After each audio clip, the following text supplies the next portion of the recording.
Hello everyone, welcome to yet another day in this Clown Decade, the decade where things are only going to get worse before they get better. And if you want to keep up with all things Clown Decade, do give the channel a subscribe, and do of course donate, become a member if you so wish to. Now today, once again, we are talking about Homeland a little bit. I've done a series of videos actually on Homeland myself, and to put it bluntly, they are a party that have effectively collapsed at this point. However, the Times and the mainstream media really need them to seem like a bigger problem than they are, for the simple fact of they need them to help discredit things like the Epping protest, as we'll go through. But there is some not necessarily required watching, but a funny video I did about 3 months ago on how the Homeland Party collapsed. Long story short, they got a femboy who had a preference for minority men to represent Homeland over in Northern Ireland, which obviously was seen as a bit of a disaster move by most of the party members, who themselves are white nationalists. And obviously if you've got someone in charge who, in the past has shown a proclivity against white nationalism like that, they effectively weren't happy, and most of the big names all left. The ones that are left are effectively trying to reformise the party, by which I mean they are still saying things like remigration and mass deportation, but ultimately are also saying maybe we do need an asylum system, and effectively just trying to be normal and moving towards the positions that Reform had for, well, years. But anyway, we'll get into all this. So, some good news. Epping Council votes to close controversial migrant hotel. Officers were deployed to Essex Town after anti-migrant protest raised fears there could be a repeat of last summer's race riots, which, again, Tick History did an incredible video on this, where he just made the point of, listen, the only targets of these riots were the police, and then there were obviously some hooligans taking advantage and robbing of Greggs, but largely when it came to the riots that happened in Southport, the police were the main target, and the only damage done to a mosque was on one of the front walls, but that front wall damage was repeated down the street, where, frankly, they didn't know where people lived. You want to talk about race riots, you could probably argue it in Northern Ireland, but Southport I just completely reject. But obviously they're calling it race riots to, well, obviously say it was just a bunch of racists being hooligans, and, well, frankly, they had good reason to be that annoyed about the police not telling us details of the person that they just caught and arrested who stabbed he stabbed 11 kids and 3 of them died. I mean, even kids is underselling it, really. They were little girls. And just to be very clear after all that, I obviously do not condone any rioting or violence. I am not making excuses for them, nothing of the sort. I am saying the anger was understandable, and I want to be specific and accurate in how I describe what was actually going on there. Anyway, the Times report that there were about 200 protesters gathered at the Bell Hotel in Epping, far fewer than the previous Thursday, when there were estimated to be 1,000 people and clashes took place between protesters and the police. It's probably because it was raining in Epping, by the way, but you still had 200 people there, and it was a good mix of men and women, which usually means that, well, it's a serious societal problem, and not just a few hooligans looking for a fight, as is quite usual with a large gathering of men. They were met by a significant police presence that included dogs, territorial support units which specialise in policing public order, and scores of officers who formed a human cordon around the hotel. They also put fences up around the hotel as well. Officers were also stationed all over the town, and police vans snaked up the high street. It's not even a joke, by the way. Charlie Peters, probably my favourite journalist in Britain at the moment, said on Twitter, "I've now seen officers or vans from 5 different police forces supporting Essex Police. There are more coppers than protesters so far in what is clearly a show of force." And honestly, this picture doesn't even remotely sell it. The Times are not joking when there were a snaky convoy of all of these police vans with riot gear officers in, just appearing everywhere. And yeah, surrounding police forces were helping out too.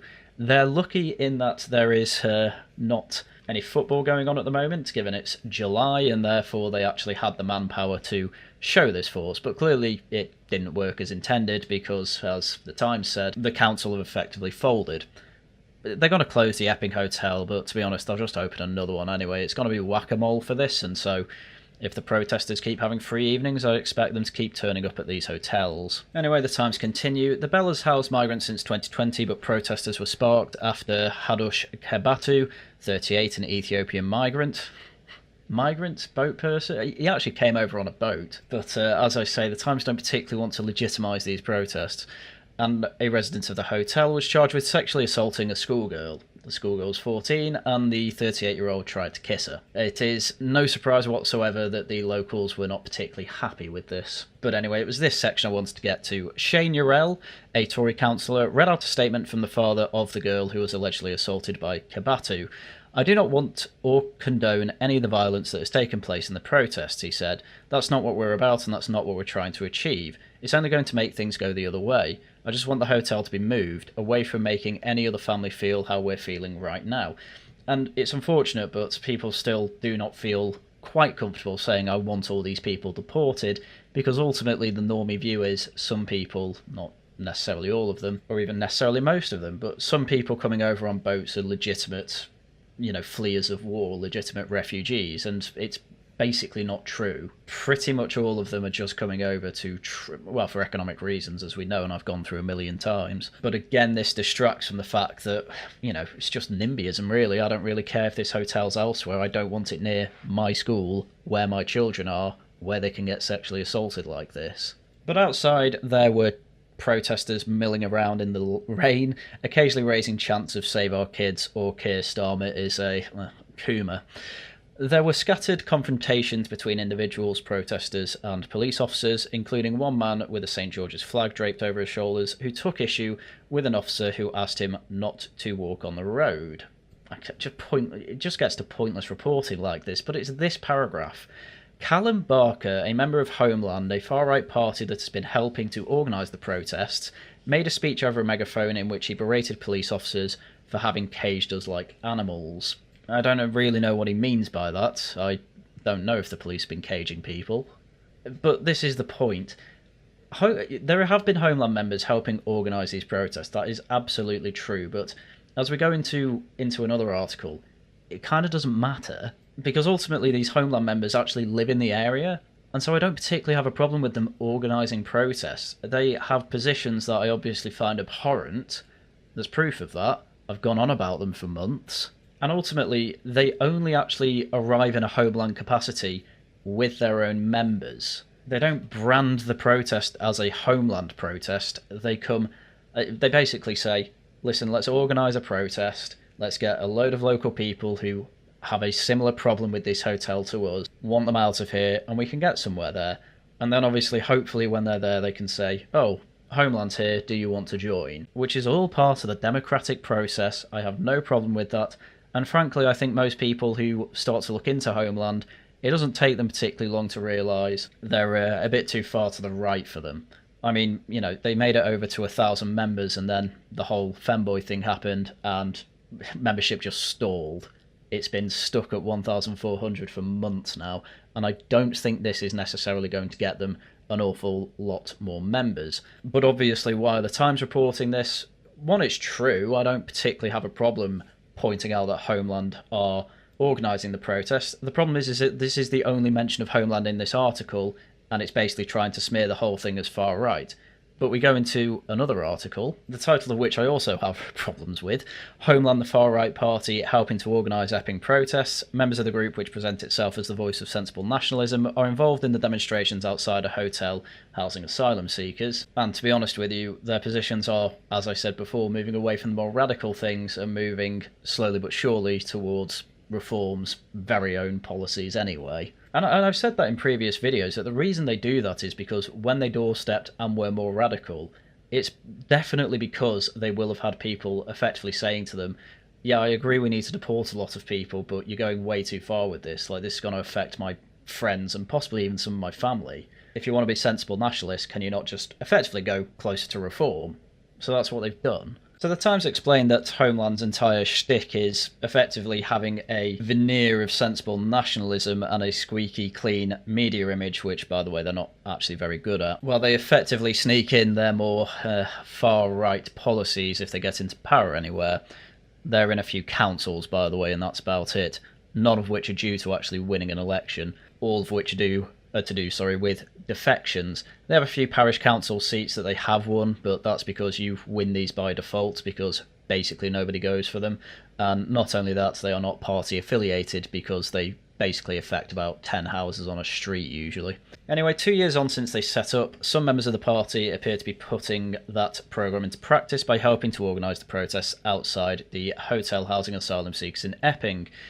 Callum Barker, Adam Clegg and Andrew Piper are the sole admins of Epping Says No, a Facebook group with more than 1,500 members, where demonstrations are being advertised and coordinated. And again, I don't really have a problem with this, because as far as I'm aware, all three live in Epping, so it's a local issue to them. It's not like they've come and bust themselves in from outside to protest here. No, it's in their local community, so I have absolutely no problem with what they're doing here. In this, however, they make no mention of the fact that they are all members of Homeland, which Hope Not Hate, an anti-fascist organisation, has described as the biggest fascist neo-Nazi party in the UK. That's probably still true, actually, yeah.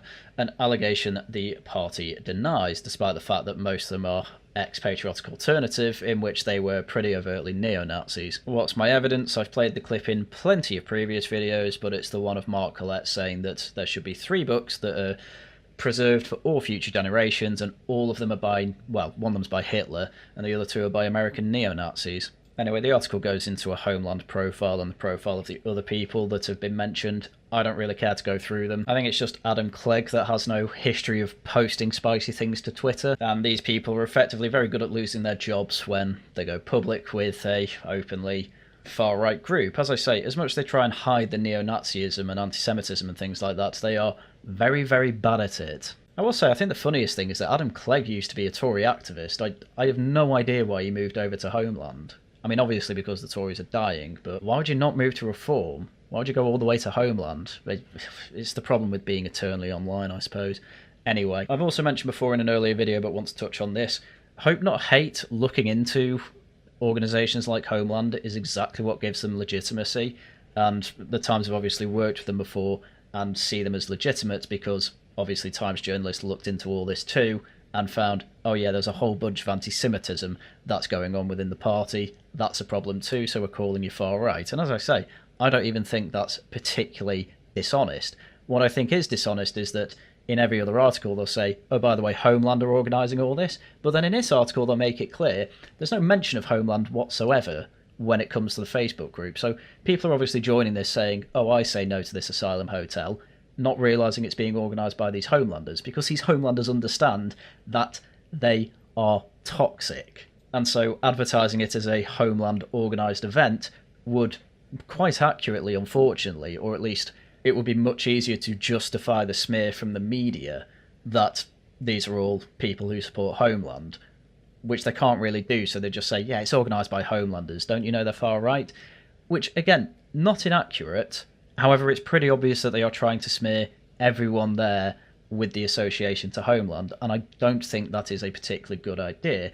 And this is proven, by the way, in the Times cartoon today, where effectively they're saying, oh, you know, beware, beware protesting these illegal migrants, some of whom have sexually assaulted 14-year-old girls in the area. Don't you know you might be opening the spectre that is the British far right, the neo-Nazis, the people you would obviously not want anywhere near power, when in reality these are just normal people. There's even a suffragette flag there, which I know the irony of saying, oh, these people with suffragette flags would never join the fascists, despite the fact that the suffragettes literally joined the fascists. But in reality these days the mythology of the suffragettes is much more aligned with the suffragists, who were incredibly liberal. There is absolutely nobody who supports the suffragettes who actually supports their bombings and terrorism.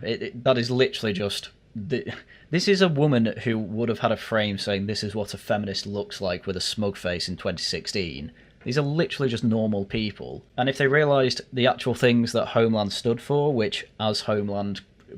If Homeland grow, they will be aware of, and they will be aware of people to avoid. I'm really not in the mindset that the far right is a group that we really need to worry about. Every time they grow, because the media are so desperate to find Nazis, they go overboard with them, like they are with this. My problem is that they are smearing all these people with that flag too, which they shouldn't be doing, obviously. Anyway, the Times journo that investigated Homeland with Hope Not Hate turned up at Epping as well to ask some of the Homeland organisers about their history. I've got this photo here of you with the Unabomber manual. It was a book that was written by a guy who was committing domestic terrorism in the US, killed 3 people. I do have to say, one, I thought Ted Kaczynski killed more people, but I do like how she was a bit unprepared there. She clearly read the name Ted Kaczynski, thought, I don't think I can pronounce that, and started just saying a guy who killed 3 people. Trust me, the people on Twitter who are going to be seeing this are absolutely going to know who Ted Kaczynski is. Don't worry about that. Why should people be worried about these people and not you? Because I was 16 when that picture was taken. I was wearing a Halloween mask, and quite frankly, you know, I was underage in that, and it was just it was a book you buy off Amazon. And if you want to sit there and tell me that in a pre-COVID time there's a picture of a 16-year-old wearing a Halloween costume in a book, I'm not that fussed about it. I mean, it's not the worst answer in the world, but I would either lean more into, yes, that was me, and I apologise, it was a Halloween outfit, or you probably don't even need to apologise for that. Just say, well, yeah, it was a Halloween outfit. The Unabomber's manifesto was part of the Halloween costume or whatever. I don't think Ted Kaczynski ever wore a mask like that, but you get the idea. You have plenty of excuses, and he didn't really know which one to lean into. Ultimately, being 16, yeah, you could probably get away with that. But it is quite funny, the Times journalist saying, why should people be worried about these asylum seekers rather than you, when the whole point of the protest is a 14-year-old girl has been sexually assaulted? And it's a massive problem with the media. They still have the 2010s mindset. We moved past that. COVID accelerated quite a lot of things, and this is why Reform, in the latest poll, are 14 points ahead.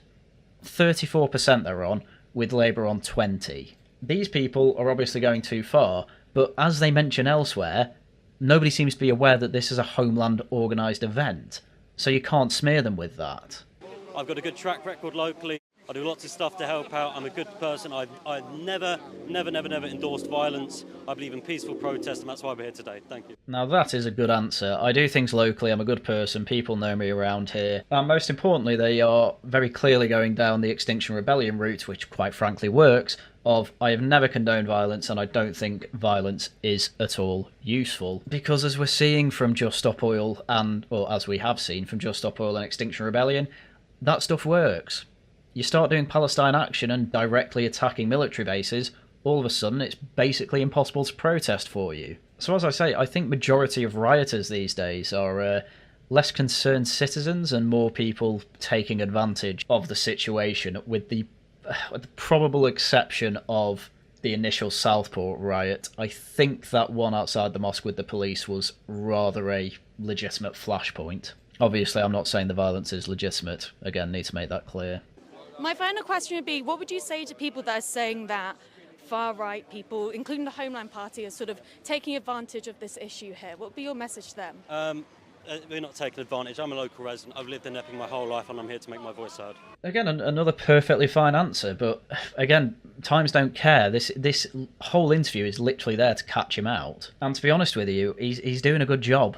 He is doing a perfectly fine job of responding to this, and I think that's largely because Homeland have largely tempered their image even more than they were doing a year ago. Well, as I say, that stuff just doesn't matter with the Times. I mean, even on Times Radio, they went beyond smearing the people of Epping with this and tried to smear Nigel Farage with this. Reform are effectively, whether they mean to or not, getting into bed with Homeland, a far-right group.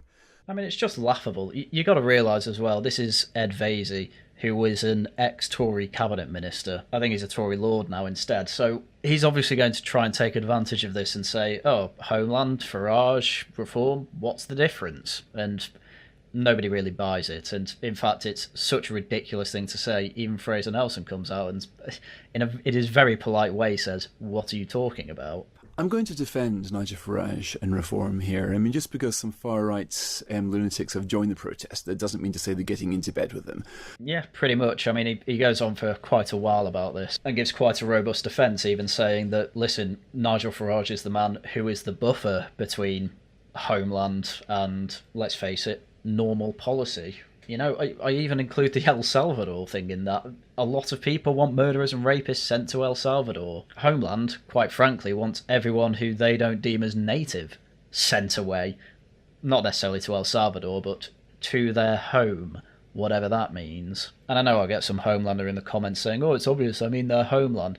Yeah, well, the problem is that you have second, third, even fourth generation immigrants here who don't feel they have any ties whatsoever to their homeland, as you would describe it, and only see Britain as their one and only home. Despite that, you're going to send them somewhere where they wouldn't deem it is their homeland. Anyway, with all that, the new mainstream journalists in waiting over at Politics Joe decided as well to have a bit of a podcast segment on why the far right are mobilising in Epping. And I'd like to go through some of the highlights there, because ultimately, you know, people my age and below are not going to be listening to the Times radio or reading the Times. They're going to be getting their news and updates from Politics Joe, and these clips will be all over Twitter, so that's why I'm going through it there, because ultimately part of the point of this channel is to get the youth over to reform, which I've actually had quite a few quite nice messages from people saying, oh, it's actually your videos, Haryan, that made me realise reform probably is our best shot here and everything else is a waste of time. So thank you for all those with those compliments. Anyway, we'll get into politics, Joe. This is now a recurring event. Yeah. In that something atrocious happens, and then the worst cunts in the world mobilise and pretend they live there. To be fair to them, I don't think any of them are actually pretending to live there. In fact, I just read through the Times article again. Andrew Piper is happy to say that he lives 80 miles away. There's no one pretending to live there from what I can tell. They are genuine Epping lads. Which I'm not being funny, it seemed pretty obvious from their accents. And I'm going to be honest with you, the worst people from Homeland have actually left the party, to be quite honest with you. They are genuinely not full of the worst C words in the world. You know, that's people like Zuma historian and Steve Laws. They've left the party to, I don't know, be independents or something. It's hard to say. A man has been arrested and charged with sort of, I think the technical term is sort of inciting sexual harassment, but Right. charges which he denies, but essentially trying to kiss a teenage girl is what he's accused of. He came over on a small boat, and as a result, there's like sort of several hundred people are amassing. The way that they are having to report this is hilarious. Firstly, obviously, it's a man. We know he's Ethiopian, you can say that. But a man, all these technicalities, but basically tried to kiss a teenage girl. He came over on a boat, by the way. Like he tried to say that as quickly and quietly as possible, because they do not want to legitimise the protest. That is the last thing they want to do. Simply because 3 people from Homeland were there. There are probably more from Homeland, to be fair. And to be fair, as far as I'm aware, only one of those 3 doesn't have a particularly sketchy history. So, you know, it's not like there's no reason to worry, or even necessarily to report this, but it is very funny that, oh, the far right have turned up to this, when obviously you have thousands of people there who are local, who are not Homeland supporters, don't even know who they are, saying basically, we don't want complete strangers living in a hotel half a mile from a school, because this is exactly what was going to happen. In all the media I've seen, they say it's believed to be an asylum seeker hotel, or they say, you know, alleged asylum seeker hotel, or they put in quotes asylum seeker hotel, which I feel like might be an element of not wanting to identify it as such and therefore make it more of a target than it already is. Yeah. Which is obviously a problem in and of itself, because obviously when it comes to Homeland, it's not alleged far right, it's just far right, but isn't that just making them more of a target than they already are? Oh, but I guess that's legitimate, because being far right isn't regime approved. Being an illegal migrant or an asylum seeker, regime approved. But, you know, then again, famously far right, not necessarily the most intelligent people in the they world. burned down, they were trying to attack Romanian people's houses in Ballymena, and they burnt some Filipinos down. I think they did also get some Romanian houses. Oh, but no, yeah, they did. They did. yeah. Like, but they It was an egregious case of overreach. It's a Don't know if Ollie there realises that he's just technically said Romanians are legitimate targets there. Not even what I'd say. Honestly, I've just been reading mainstream sources on Ballymena. I don't know if many people really understand what's going on over in Northern Ireland. It is a very unique case in the United Kingdom. Northern Irish police are the only police in the UK that are armed, apart from obviously official firearms officers. And obviously that's because the place was pretty much a guerrilla war zone for half of the 20th century. And it's been a tinderbox pretty much ever since. I myself have been over to Northern Ireland, and they still have precautions in case for, street violence. And obviously Ballymena was a case where the sectarian between Catholic and Protestant or, Unionist and Republican forces seem to be taking a bit of a truce, I'll put it that way. But if they got the wrong hotel, Yeah. they'd be like, well, it's something like this, Yeah. and the problem's still bad. Well, I kind of hate to say it, but the hotels they were trying to burn down last year were actually asylum hotels. They're not exactly the best kept secrets in the world, because pretty much everyone knows when an asylum hotel has popped up, because people can see who's going in and out of them, and people notice that the tourists suddenly aren't majority from England, and also the staff tended to get completely changed. If there's a hotel where the staff basically have a massive turnover, people know that that is an asylum hotel. Because guess who works there? The locals. Oh, why did you get sacked off from your job? Oh, they're replacing me because it's an asylum hotel now. They're the worst kept secret in the world. And yeah, if they do get wrong targets, yeah, they just say, well, the problem's still bad and I'm still angry. Yeah, correct. It's almost like you should have sorted out this problem over the past 20 years. Again, not saying the violence is legitimate whatsoever, but let's be real here. Places where there have been asylum protests, they're usually pretty accurate. Ed, can you explain for me why I've seen a few people holding placards like saying not far right, just care about the children, save our kids. There's actually a Reform councillor who was holding one of those placards. Yeah, he was, and Reform aren't far right as much as I'd like to smear them. How do we know? Because the far right keep leaving Reform, because Reform are not far right. It's that simple. I don't know how many times it's going to have to be brought up. We had a Muslim chairman for a year. Guess who the far right absolutely hate? There's no thought process here. They just want to smear Reform into submission, but it's not working. Again, 34% in the most recent poll. It's find out now, by the way, which usually overhypes Reform compared to other polls, but it's still one I'm going to cite. Can you explain to me why it might actually be quite racist / far right if someone commits a crime to then respond in the way that these people are responding? You know what? That is a very good question. I would love to hear the explanation. Because you are responding with that energy and violence only to these crimes that are committed by people who aren't white. Let's be absolutely fair. I think there's been 2 nights of violence, and I'm not being funny. They are quite localised. Again, I completely condemn the violence. I don't want to see it. It's been mostly aimed towards the police, not saying that's legitimate. I think there was 1 asylum seeker injured, and another I think was chased, but most of the anger is directed toward the police, who were basically all white, by the way. And again, the race wouldn't have much to do with it. If they were all... You can't really use Poland these days because Poland's doing really well. If they were all, I don't know, Hungarian or Russian refugees put into these places who were trying to kiss... they're not all trying to kiss 14-year-old girls. But if some of them were causing crime like they are, it would be the exact same reaction. Skin colour literally does not come into this. For most people, with Homeland it might, sure. But for most people, they just want their kids safe. It's really not that unreasonable. I don't know. I don't know the numbers, but white men commit atrocious acts against women and children. Actually, literally, take for instance the aristocrat and her boyfriend who went on the run, and their baby daughter died.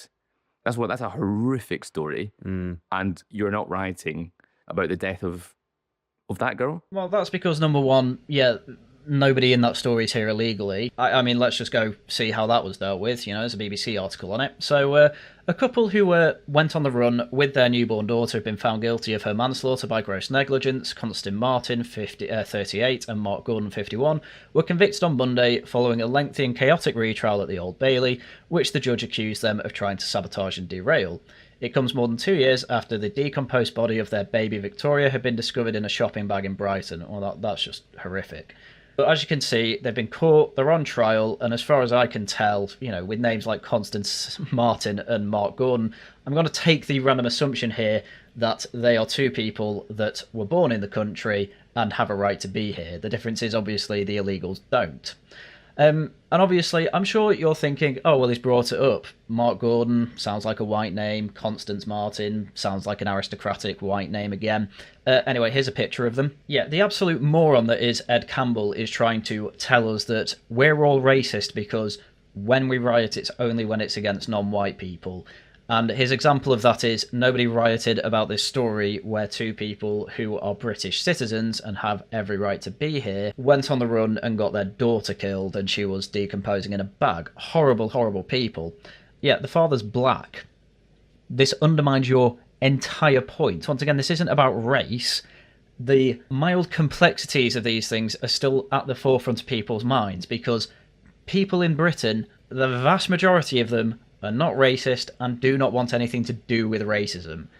The reason asylum seekers are being targeted, if you want to put it that way, by these protests is they have already committed a crime by coming here illegally. An awful lot of our tax money is going straight toward them. There was a story yesterday that thousands of them have been found to be gambling with money that's come from us. And on top of that, we have the statistics. An awful lot of them come from cultures and are within ethnic groups that have a higher, and in some cases much higher, chance of committing crimes. The rates go way above that of the British citizens. And the fact that you become a colossal moron and bring up a point about us being racist and use a story with a mixed couple, with the father being black, that, as you say, nobody really reacted to because they're being dealt with the court system properly, undermines your entire point. I cannot, for the life of me, tell you how stupid these people are. It's blatant you just want to smear your way into a status where you get constantly invited to dinner parties in London. It's a luxury belief 101. That's all this is. Think of every atrocious story you've heard about a man. Let's take Wayne Couzens, for instance, killing Sarah Everard. There's women protesting. The far right were quite quiet on that one. If you're interested in protecting women and girls, it only inspires such venom when it is someone who's not white. Well, yeah, the feminists were protesting, sure, but again, what happened with the whole Sarah Everard case? Well, the man got arrested and he's in jail for a very, very long time now. He was dealt with, and the Met are taking steps to make sure that, well, something like that doesn't happen again. You know, they're going through police WhatsApps now to see if there's any spicy content because they think that's what caused him to kill a woman. Kill Sarah Everard, even. Let's name her. The difference with the asylum seekers is that, as we found out last week, they covered up bringing over 100,000.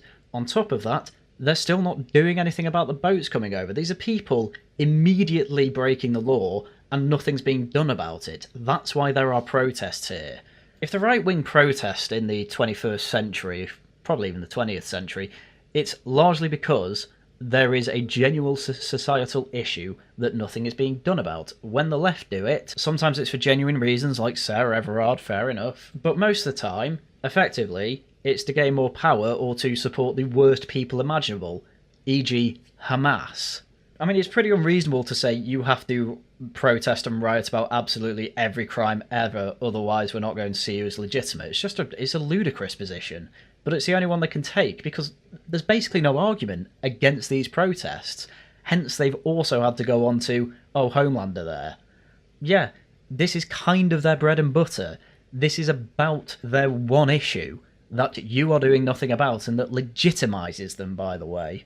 It is in these people's interest to go there and make content to make it seem like the problem is worse than it is, and to attract more support, and to also mass there to make it seem like it's just concerned bystanders. Sure, but if we're talking about, max 10 people from Homeland, I think it was, and then 2 people from White Vanguard, a new unironic neo-Nazi movement, honestly could be undercover police for all I know. But if we're talking like 12 people out of thousands that were there, it's really not making it look like it's not concerned citizens, is it? This is such a reach. Don't you know it's just Homeland? Sorry, the 1,400 Homeland members did not go to Epping. That is not what happened.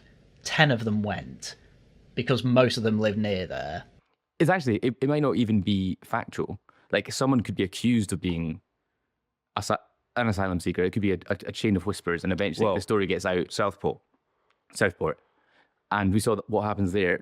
Well, again, to be honest, I think that the powers that be have learned not to hide things from the British people after that. But we had literally no information on it, and of course people are going to jump to those conclusions. I very much at the time was thinking, let's not jump to conclusions because I know what happens if we do, which in my mind is always the right call, always wait for proper information. And to be honest, I think even if it, because it turned out Rudy Cabana was not a refugee, but his parents were, I still think that the reaction would have been largely similar, to be honest with you, even if they were legitimate running away from the Rwandan genocide, because how do you not notice your own son making ricin in your home? I could have clicked on Twitter yesterday evening, and it was just every single right-wing, far-right headbanger, like Tinkoni, who's the leader of UKIP, yeah. And he'd gone down to Epping to make a speech. And so you're making content there. Well, yeah, that's because all these people's main reason for existing is immigration issues, and this is the biggest immigration issue that we have. Plus, there is organic support for ending the asylum hotels there, so of course they're going there to make speeches. Of course they're being opportunistic. That's just going to happen, and Reform are at an advantage because obviously they have councillors there now who are genuinely legitimate for going there. Tanconi obviously not as much, but still, it doesn't matter. You know, it's not like the left aren't ambulance chasers, let's be real here. It's not like they all go all around the country to, well, mostly Gaza protests these days, to make speeches, is it? Every politician does this, so I just do not understand what your problem is. Well, I know what the problem is. These people are all far right. I don't even necessarily think Tanconi is far right. UKIP made a statement saying they're not ethno-nationalist. As I say, every alternative right party is just converging on Reform because Reform are over 30% in the polls. That's why. Again, being a moderating factor that Farage is, it's actually moderating a lot of the far right. You know, the people who are the worst C words imaginable, as Ed put it, they're not in a party because they're all moderating. That's because of Farage. Sorry, while recording this, I was catching up with some Times Radio and they were interviewing people on that as well. And a local pointed out that, oh, all these Stand Up to Racism activists, they all came on the train and got escorted here by the police. That's literally the out-of-towners. You know, you have a couple coming in for the anti-migrant side, if you want to call it that, sure. There were a few people like that, but pretty much every single Stand Up to Racism counter-protester came in on the train, were escorted from the train station, literally came out of town because the hotel's about a mile away from it.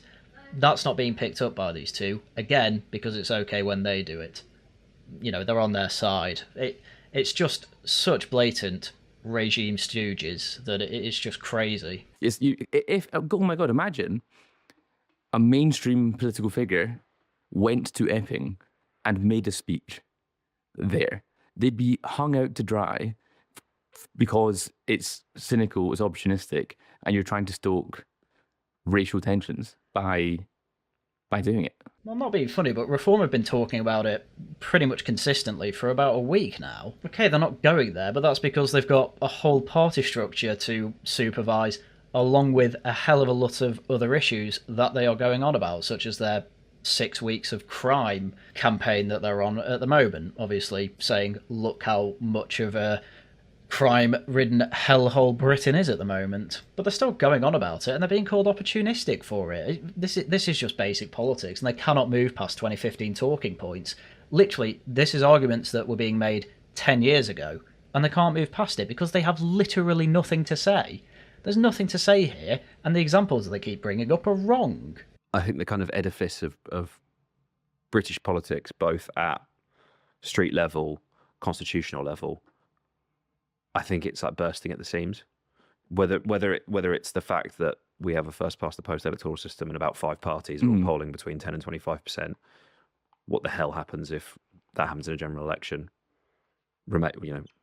Can't wait to find out. You'd probably actually have one of the most successful governments ever because they literally can't do anything. I mean that kind of unironically, but yeah, I mean, honestly, their issue isn't that they think that will happen. That is their ideal scenario because they know the left are dying in Britain at the moment.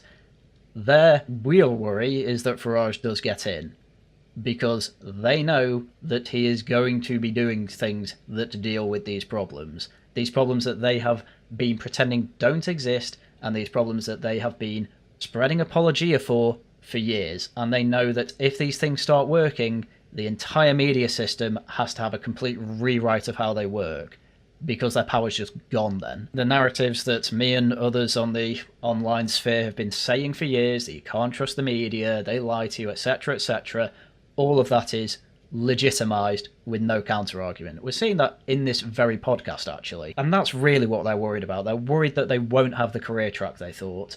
And not only that, they're going to have to basically admit to themselves that they were lying to themselves and others.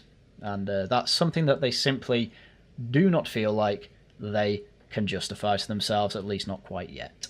For the last couple of years, you've just seen repeated instances of sort of sectarian mob violence. Yeah, it's a massive problem, isn't it?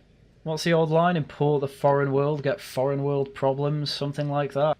It obviously starts off with the Northern Irish problem of them going around breaking down doors of Romanian, Filipino, any other type of minority houses, doors, burning them as well. Then decides to go into the pro-Israeli, pro-Gaza issue. Yep, that's definitely another one. Of course, brings up the whole problem in Leicester we had a couple of years ago with India and Pakistanis having a bit of unrest. It's bubbling up everywhere, and you finally noticed. Maybe the right wing were right to be anxious about all this and say, probably should sort that out.